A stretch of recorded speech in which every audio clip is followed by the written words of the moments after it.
இன்றே டவுன்லோட் செய்து உங்கள் ஃபேவரட் ஷோக்களை என்ஜாய் பண்ணுங்க. தமிழ், செய்யாத தப்புக்கு அக்யூஸ் பண்ணா யாரா இருந்தாலும் கோவம் வரதான் செய்யும். நீ எதிர்த்து கேள்வி கேட்டிருக்கலாம்ல, எதுக்கு விலகி ஓடின? இந்த மாதிரி விஷயத்துல என் ஃபேமிலிக்கு நான் சப்போர்ட் பண்ண மாட்டேன். பாவம் தேன் ரொம்ப பயந்துட்டா. அவ இதை பண்ணலன்னு எனக்கு தெரியும். ஆனா என் அத்தை மாமா அவங்களாம் அப்படி பேசியிருக்க கூடாது. கண்டிப்பா தேன் மேல தப்பு இல்லைன்னு நான் எல்லாருக்கும் தெரிய வைப்பேன். இதை நான் இத்தோட விட மாட்டேன். என்ன பாக்குற? உங்களை என்னால புரிஞ்சுக்கவே முடியல. அன்னைக்கு இசைக்கு உடம்பு முடியாம போனப்ப என்னை விட அதிகமா நீங்க தான் பதறினீங்க. நான் எவ்வளவு கஷ்டப்பட்டனோ அதை விட அதிகமா நீங்க கஷ்டப்பட்டீங்க. கண் கலங்குனீங்க. அத நான் பார்த்தேன்.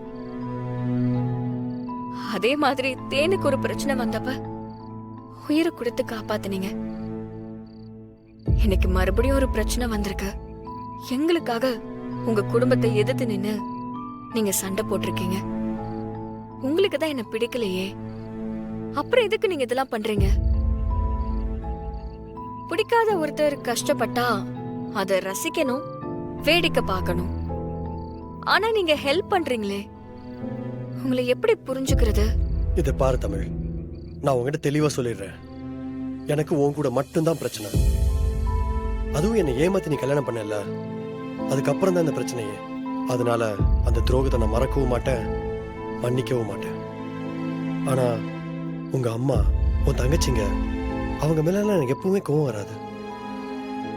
அவங்கள இந்த நிமிஷம் வரைக்கும் என் குடும்பத்துல ஒருத்தவங்கள தான் நான் பார்த்துட்டு இருக்கேன். அவங்க கிட்ட நான் நல்ல விதமா தான் நடந்துட்டு இருக்கேன். ஏன்னா அவங்க யாருமே என்கிட்ட பொய்யான அன்பை காட்டினதே இல்லை.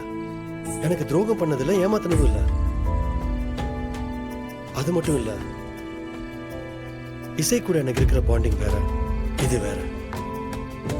ஏன் எதுக்கு என்னங்கிறதெல்லாம் எனக்கு தெளிவா சொல்ல தெரியல. உன் குடும்பம் எனக்கு எப்பவுமே ஸ்பெஷல். அதுவும் இசை ரொம்ப ஸ்பெஷல். ஆனா நீ பண்ண தப்புக்கு நீ சஃபர் ஆகணும், ஆகிதான் ஆகணும். உன்னை நான் கஷ்டப்படுத்திக்கிட்டே தான் இருப்பேன். ஏன்னா உன்னால நான் என் லைஃப்பை தொலைச்சிட்டு நிற்கிறேன்ல, அதுக்கான தண்டனை நீ அனுபவிச்சு தான் ஆகணும். நீ செஞ்ச தப்புக்காக அவங்கள பழி வாங்குறதோ ஒதுக்கி வைக்கிறதோ முட்டாள்தனம். அதை நான் என்னைக்குமே பண்ண மாட்டேன்.